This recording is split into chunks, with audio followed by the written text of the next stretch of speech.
He told me 7 times a day. That was my duty as his wife. 7 times. Even after I spent the whole day breaking my back on his farm, he still wanted more. My name is Elara Vance. At 18, I was forced to marry a man 3 times my age. A man my parents called a blessing. Everyone thought I was living in luxury, but they didn't know the truth. Inside his mansion was not a home. It was a prison, and I wasn't his first victim. If you are hearing my story, it is no longer just mine. It belongs to us now. If any part of it made you feel seen, I beg you, don't let it stop here. Subscribe so I know my story reached you, and tell me in the comments, which part of the world did my story reach you? Let me know where this journey has taken us. Thank you. That time, I was living my best life. I was always in front of my tiny bedroom mirror, you know? I'd use my window curtain like a designer gown, practicing my walk. I was 18, and the whole city felt like it was just waiting for me to step onto the main stage. I had my portfolio notebook. It was my entire future, full of notes on auditions and agencies. I didn't care about men or marriage, only about those big lights and scripts. My follower count was growing, and I just knew one day my name would echo in a crowded theater. That was my plan. That was my destiny. But life is funny, right? Because my destiny was about to get crushed by debt. But the city doesn't wait for your dreams, you know? It only waits for rent. I used to come home, still smelling the faint perfume from a modeling shoot, only to see my father, Victor, sitting there, completely defeated. His small store was gone, finished. The rent notice was taped right next to our door, yelling at us. We were hungry, but my parents hid it. It wasn't until my mother sold the beautiful wrapper my grandmother gave her that I knew the wahala was too much. My little brother and sister, Chloe and Leo, they tried to smile, but their plates were always half full. We were sinking, and the shame felt heavier than anything I had ever carried. We were truly drowning in debt. Then, Aldrich Torn drove into our misery. He came in a huge, shining black SUV that looked like it cost all the money in my neighborhood. The car didn't just park, it announced itself. He stepped out wearing one of those perfectly tailored Ibadah suits, but he was 60, you know? He looked like power, not a person. He didn't even have to raise his voice. When he crossed the doorway of our small, dark apartment, the whole room just reoriented itself around him. My little room, where I kept my portfolio notebook, suddenly felt like a tiny, tight cage, and I knew why he was there. Everything changed in that moment. He didn't waste any time. He said it loud and clear, like he was ordering food. "I want your daughter's hand." He was looking at my father when he said it, not me. I was right there, but I was invisible. The silence was so heavy, I could hear the refrigerator humming. I waited for my parents to laugh, to say, "Sir, that's impossible. Our daughter is only 18. Nobody said anything. Instead, I saw the fear leave my mother's face, replaced by pure relief. My father leaned forward, hungry for the details. It was like they had just won the lottery, and I was the ticket they were selling. It made my blood cold. Aldrich didn't stop there. He promised them a clean slate. "Your debts, your struggles, leave them to me." Then he looked at me straight on, finally. His eyes were so mocking. He spoke about what I was doing, all my auditions and my dreams. He said I was wasting time, chasing whatever it is she thinks she wants to become. It was a complete dismissal, like he was just shooing away a fly. Not actress, not model, just whatever. My mother quickly nodded, saying I would have a future. My father cleared his throat and called him sir. In that moment, I knew the bitter truth. He didn't marry me. He bought my family, and I was the receipt he was taking home. The contempt on his face was worse than the rent notice ever was. That night, the house was quiet, but it was like a storm was happening inside my head. I cornered my parents, crying, "I'm 18. I'm finally getting auditions. You want me to marry a 60-year-old man?" My mother's face was sharp, tired. She didn't shout, she just asked the question that killed my dreams. Do dreams pay rent? Then my father joined her. He didn't talk about love. He talked about security. He told me, he's respected. If you love us, you will do this. That phrase, if you love us, you will do this, it was a weapon. It wasn't a request. It was a debt I had to pay with my life. All my anger turned into cold defeat right there. That echoed phrase, if you love us, it was a sharp knife turning in my heart. I looked over at the dining table. My small siblings, Chloe and Leo, were laughing, finally eating a real full plate of food, not borrowed food. Aldrich Torn had sent groceries already. They were happy. They were safe. I saw their faces and I felt the weight of expectation from my whole family land on my shoulders. I realized it wasn't a choice anymore. I was the eldest daughter, the one who had to save everyone. The trap closed in that moment. My personal dreams, all the plans in my portfolio notebook meant nothing when my family was sinking. I had to let myself go under so they could float. But everyone outside our house saw it differently. My friends were so happy for me. "You're set for life, girl," they whispered excitedly. They looked at the big boxes of food and the expensive fabrics Aldrich sent, and they saw a miracle. My extended family came to our compound, praising my parents for securing such a wealthy man. The weight of expectation became heavier. I couldn't fail now. No one saw the truth of the sacrifice. They just saw the luxury. Every time someone called me lucky, I had to force a smile. But later, in the dark, I cried. They couldn't know that my life, which they all envied, was already ending before it ever started. I fought them. You know I fought them, but the pressure was too much. The final time, my father came to me. His hand rested on my shoulder, soft, but it felt so heavy, like a whole building pressing down. He didn't shout. He said it so kindly. "My daughter, you are our firstborn. If you refuse this, you will destroy us." That word, destroy, it cut me deep, you hear? It confirmed the weight of expectation. They had sold my life, and now they were telling me it was my duty to walk to the altar. I stopped resisting. I looked at the fragile words in my portfolio notebook, the dreams of the stage, and I gave in. The proposal was answered, but not by me. The wedding day finally came. It wasn't a celebration, you hear. It felt exactly like a beautiful, expensive funeral.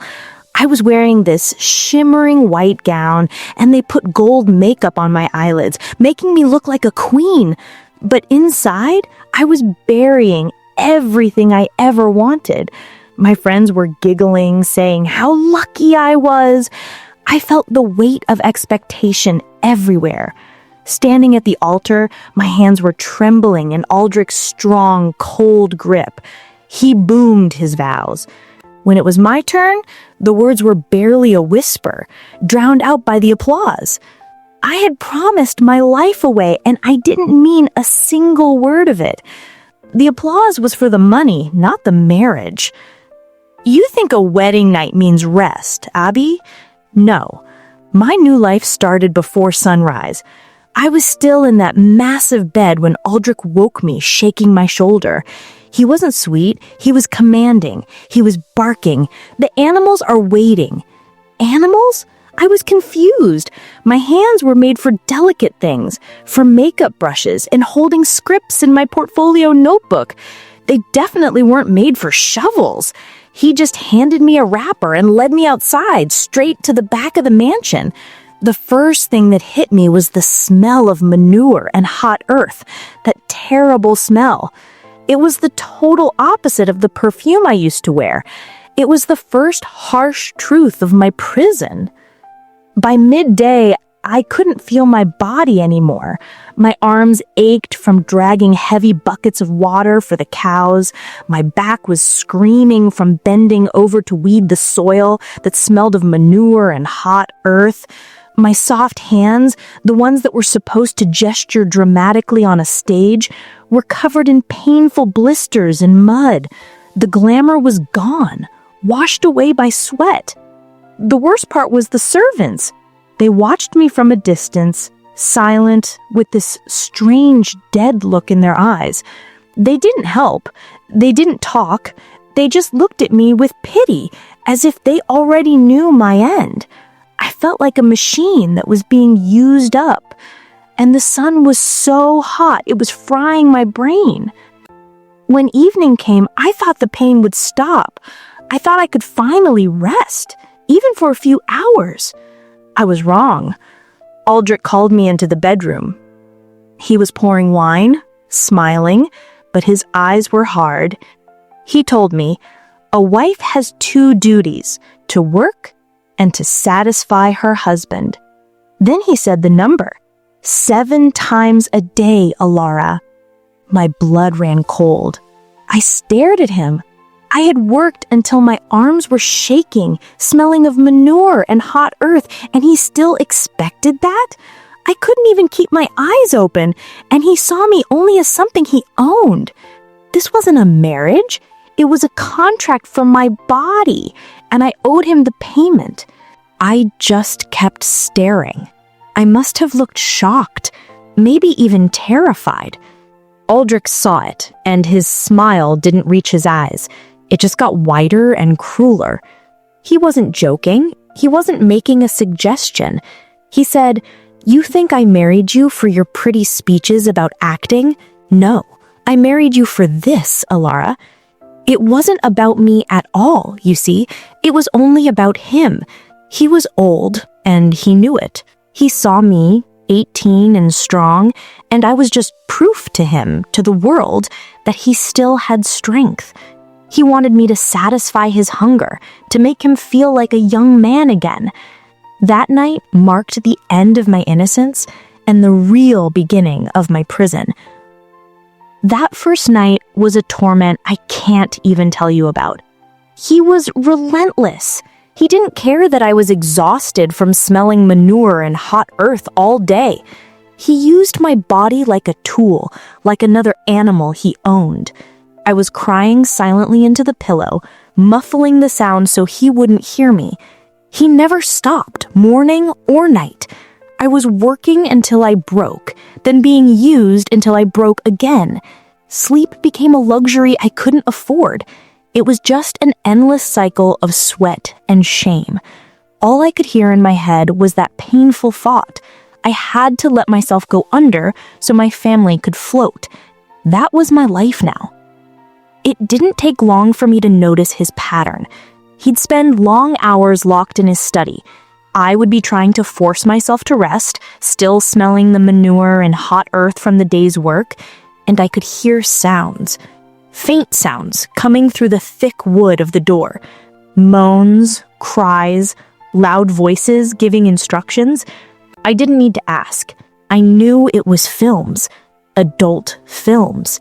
It made my stomach twist with sickness. This wasn't about me or him. He was getting his ideas from a screen, and I was the puppet he would use to act them out. It was a sick, terrible rehearsal, and I was trapped in his private theater. When he finally came out of that study, He always had a new cruelty waiting for me. He'd force me into the stupid, humiliating things he had just watched. When I cried or flinched, he would look at me with such cold eyes. "You're an actress, aren't you?" he'd sneer. "Then act, perform." He used my dream, the thing I wrote about in my portfolio notebook, as a weapon to shame me. He turned my love for the stage into a tool for my own degradation. My heart broke completely. It wasn't enough that I smelled of manure and hot earth and was working myself to death. He wanted to kill my soul, too, by twisting the only beautiful thing I had left. I stopped looking at the mirror. When I did, I didn't recognize the person staring back. My reflection looked like a stranger. The girl who used to walk with runway calmness was gone. Now I just had dark circles under my eyes. My skin was getting roughened from sun and dirt, not glowing under stage lights. The fire I used to carry, the confidence that made the city stop, it was just a dim shadow now. Even my hands, the hands that were supposed to hold scripts and make beautiful gestures, they smelled of manure and hot earth. I was only 19, but the stress and the pain were making me feel so old. Aldrich had taken everything, even the beautiful face that everyone admired. Still, the outside world was blind. Sometimes Aldrich would let me go to the market to buy some vegetables. Even covered in my shame, I was still Elara.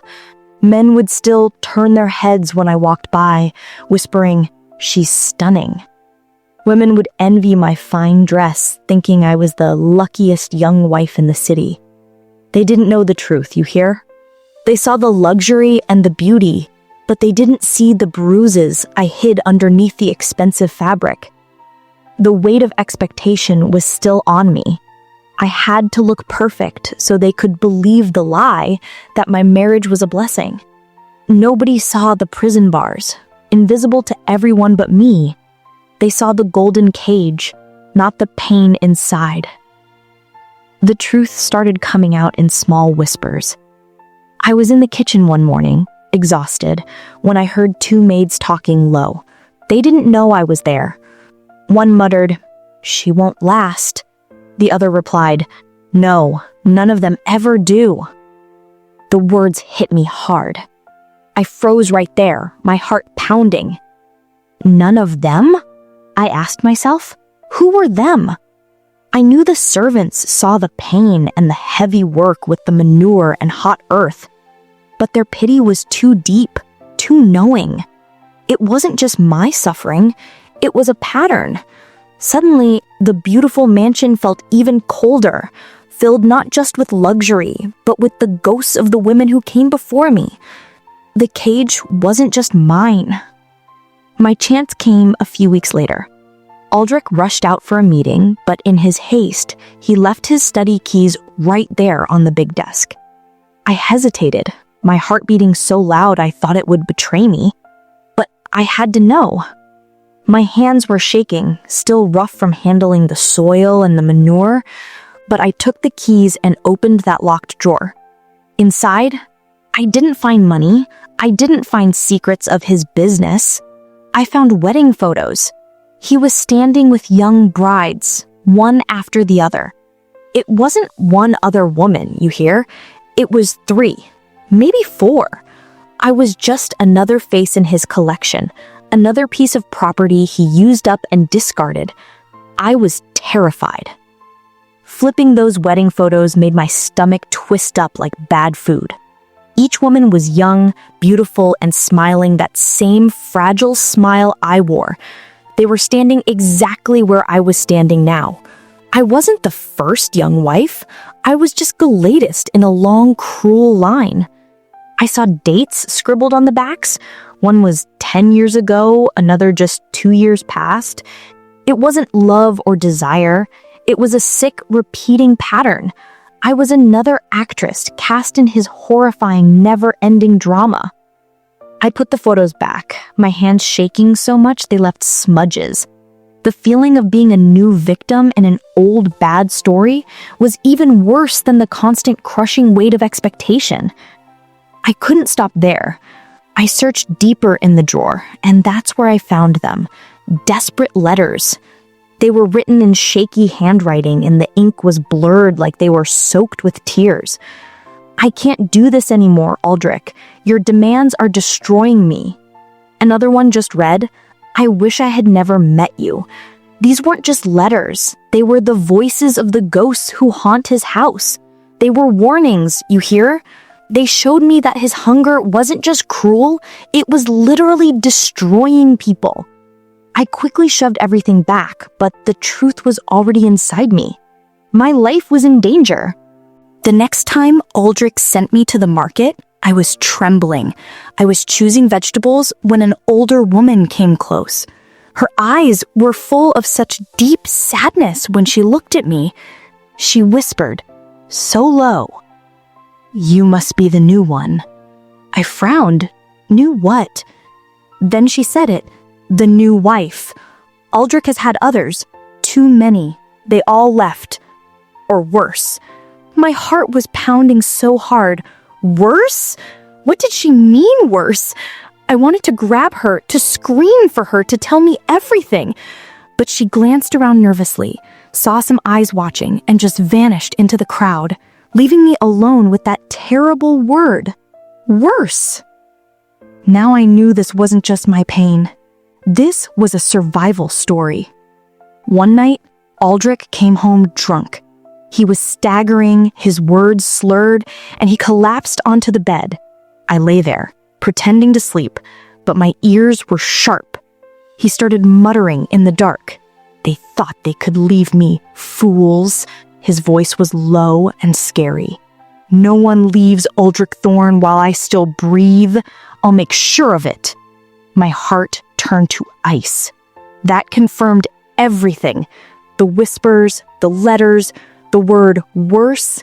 This wasn't just about his hunger or my exhaustion from the manure and hot earth. This was about control. He wasn't going to let me go alive.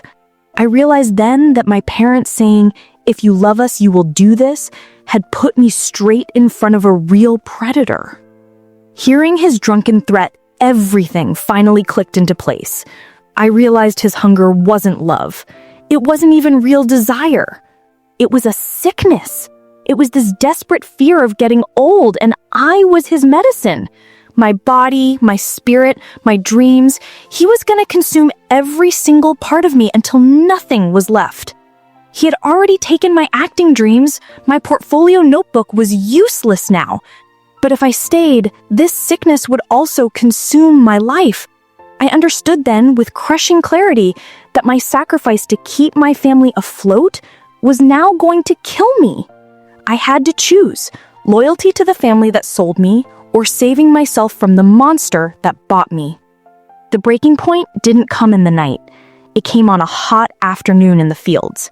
The sun was absolutely boiling the ground. I was pulling weeds for hours, breathing in that terrible smell of manure and hot earth, and my hands were bleeding.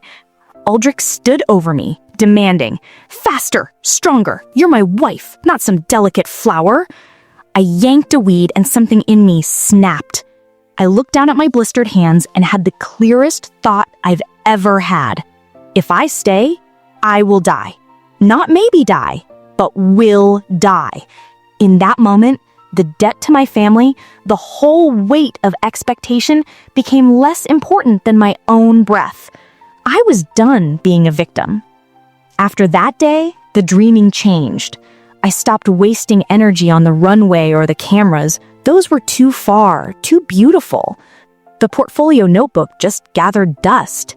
Now, I started dreaming of open doors and windows. That was my new goal.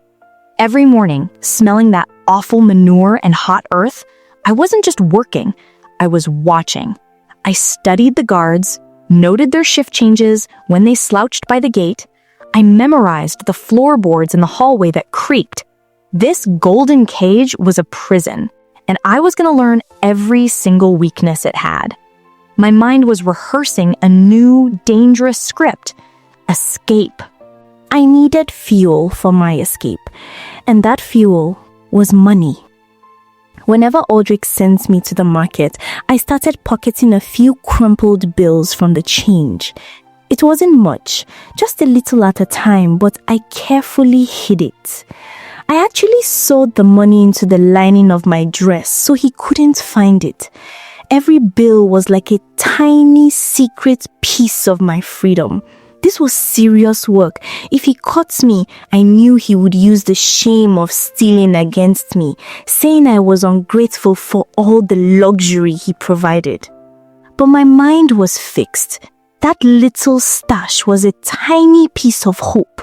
My ticket away from the smell of manure and hot earth and back to a life that was truly mine.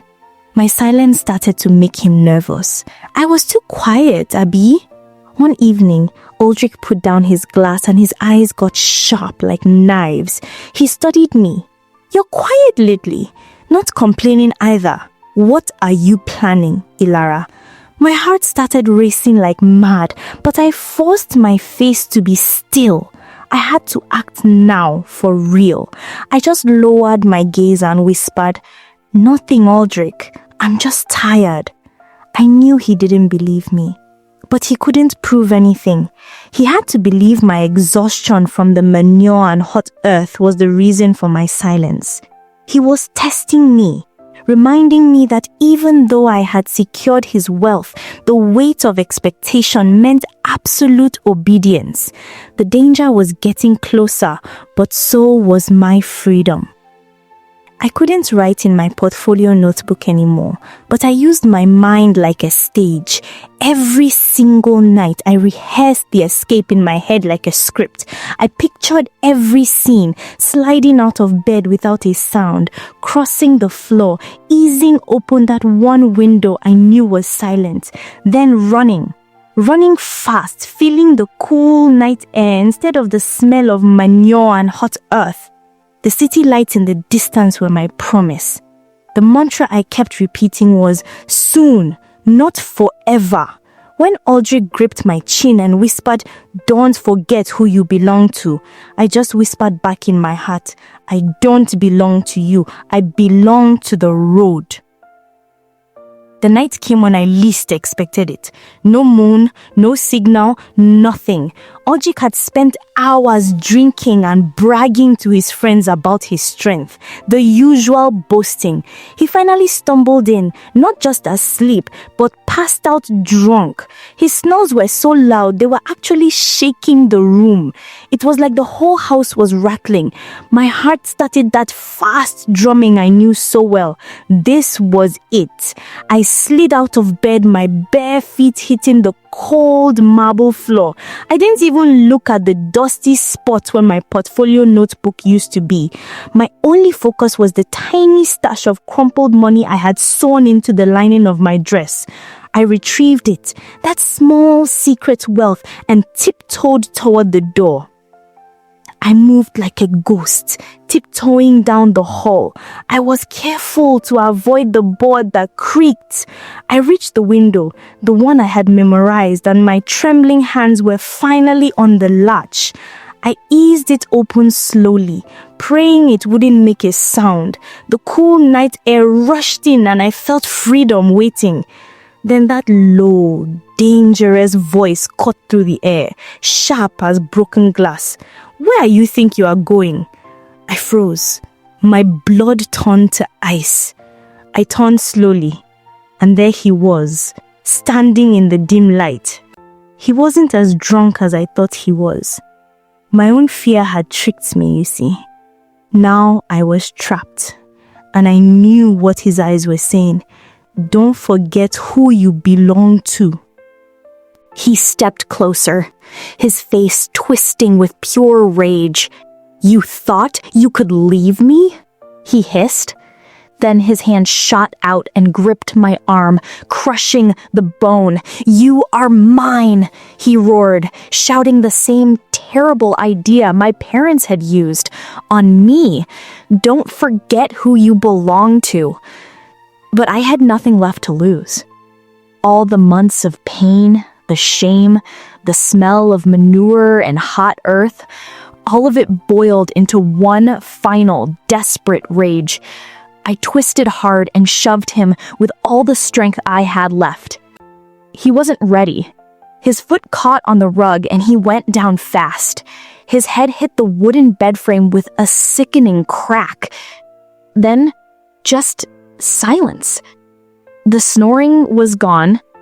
Everything was suddenly terribly still. I was shaking, but he wasn't moving. I didn't wait to see if he was breathing. The silence was my cue. I turned and scrambled right through that open window I'd rehearsed so many times. I dropped down onto the cool, damp earth, the grass whipping my legs. I ran. I didn't look back at that mansion, that prison, where the smell of manure and hot earth had become my whole world. My lungs were burning, but I saw the distant city lights pulling me forward like a beautiful promise. I ran until the dark night started turning into the pale gold of dawn. My body finally collapsed onto a bench by the roadside. I was crying, but for the first time in months, I was breathing free air. I had nothing but the crumpled money in my dress, but I was finally free. My life was mine again.